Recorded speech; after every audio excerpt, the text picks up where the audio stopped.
were asked to come up with the names of a few geniuses throughout history, who would stand out? Lise Meitner, Charlotte Bronte, Rachel Carson? Wait a minute, who exactly are these so-called geniuses? If you're like most people, these are not the names that first popped into your head. Your list may have included men like Albert Einstein, Leonardo da Vinci, Charles Darwin, or Stephen Hawking. But why is that? Is it only because men are geniuses? Hardly. And what makes a person a genius anyway? Is the classification easy to quantify? I think it's very subjective. I think most of the ways that we've used genius or tried to quantify genius in the past, from crazy things like the size of one's head to the things we use now like IQ, have just been found to be over and over again not very valid. All an IQ test does is determine how good you are at taking an IQ test. And so often they're also very gendered, and we need to expand our definition of what genius is and who can be a genius. That's Janice Kaplan, author of The Genius of Women, From Overlooked to Changing the World. Let me tell you one historical story about a woman named Lise Meitner who discovered nuclear fission back in the 1930s.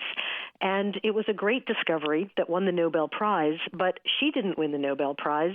Her male lab partner did, because the men on the Nobel Committee just couldn't imagine that it could be a woman who made this great breakthrough.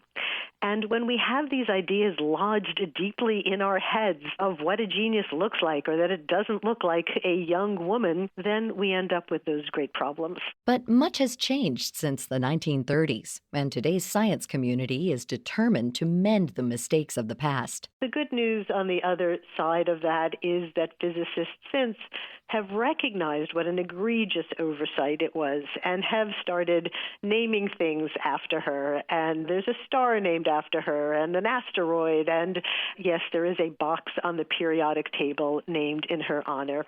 And that is very encouraging to realize that perhaps we're starting to recognize some of the people who have been overlooked for way too long. While Meitner received some past due credit for her discoveries, what's the full breakdown of female scientists who've been recognized for their contributions to the field? 6% of Nobel Prize winners are women overall, and that boils down to just 3 in physics, and 5 in chemistry, and 12 in physiology or medicine.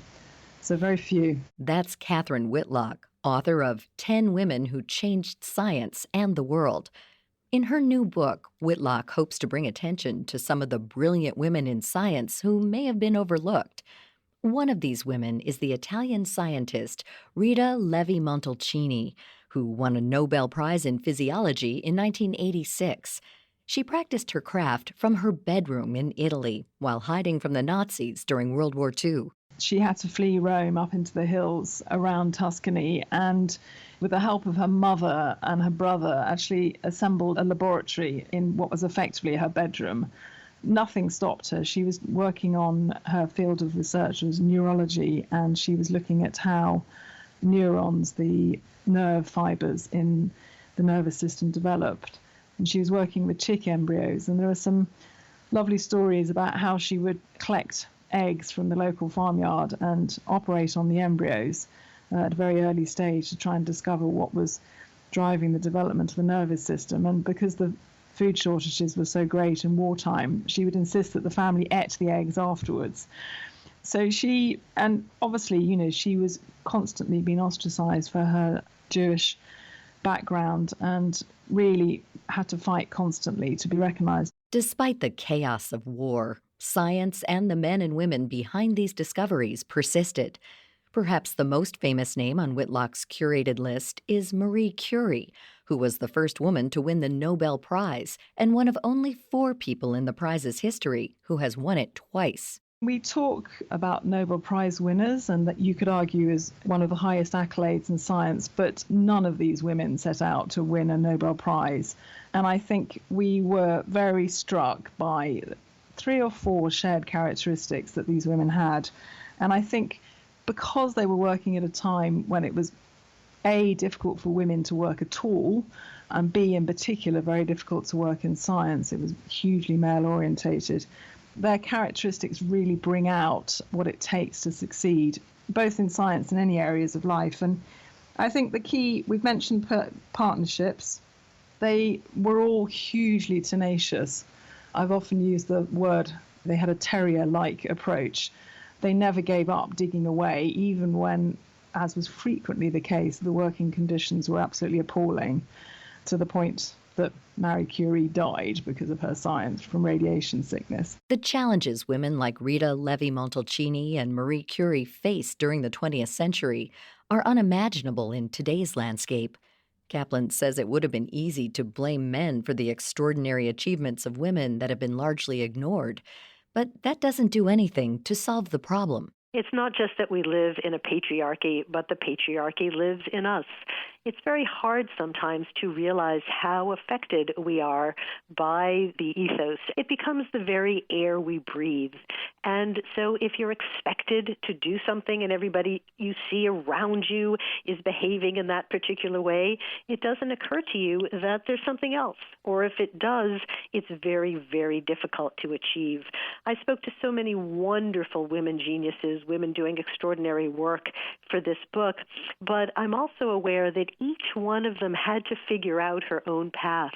And so many of them were the first woman tenured professor or the first woman composer over and over again. We're still here in 2020, still at a point where women are achieving things and they're the first woman to do it.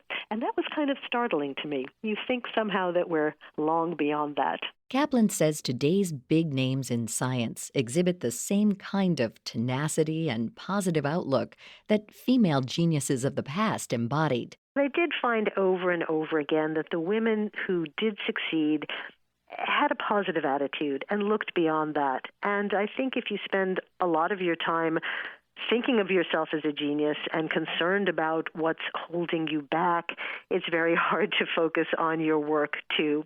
I know it's a little bit unfair because it is saying that every woman has got to work this out for herself and figure this out for herself. But victimization, which I think sometimes the feminist movement has taken on a little bit too much now, in my view, is not been a positive for women. Being recognized as a genius isn't a male versus female issue, but rather it's the construction of societal norms that hold people back. I think it's important to understand that many of the traits that we're talking about in men and women are a lot more similar than they are different, and that a lot of the differences are really culturally enforced.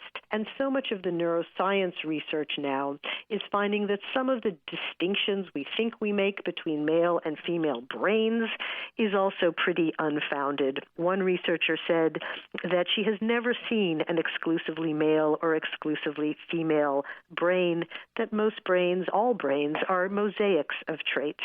And isn't that a nice way to think of it, that a mosaic is kind of interesting, right? And we all have bits and pieces of who we are. And so if we recognize people as individuals, I think we allow everybody to move a lot farther and a lot faster. So the next time you're asked to name a genius, rather than jumping to the stereotypical answer of Einstein or Shakespeare, look further to the names that may have been overlooked. Read up on the contributions of Lise Meitner or Charlotte Bronte, or any of the many women named in these books, Janice Kaplan's The Genius of Women and Kathryn Whitlock's book, 10 Women Who Changed Science and the World. You can learn more about this topic and all of our guests by visiting our website at viewpointsradio.org. Our writer-producer for this segment is Polly Hansen. Studio production by Jason Dickey.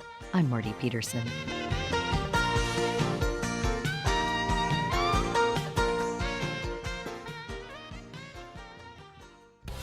Viewpoints returns in just a moment.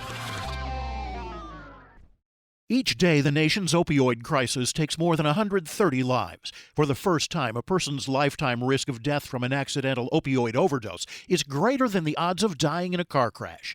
That's why the National Safety Council has assembled a comprehensive plan to address opioid misuse. The plan is endorsed by dozens of organizations, and NSC is offering it to every candidate for president.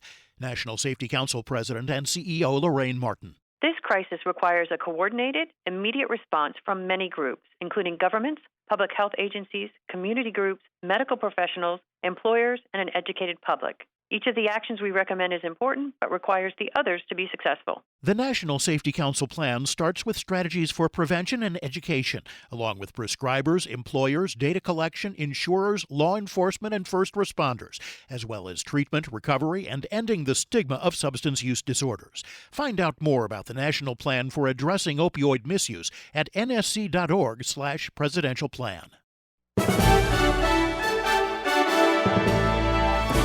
And that's Viewpoints for this week. Viewpoints is a production of MediaTrax Communications. Follow us on Twitter, Facebook, and Instagram to learn more about upcoming shows. And find a library of past programs on Apple Podcasts, Google Play, and Spotify. Plus, you'll always find previous segments and more information about our guests at viewpointsradio.org. Join us again next week for another edition of Viewpoints. Coming up next week. You stay focused. I mean, if you've left only an hour to do it and your phone rings, well, you don't take the call. And now this thing you don't like is only in your life for 1 hour, not an hour and a half. The art of productivity. Then, if I know he had dysentery 5 times, if I know at one point he was riding with a pillow under his butt, now that is exciting stuff.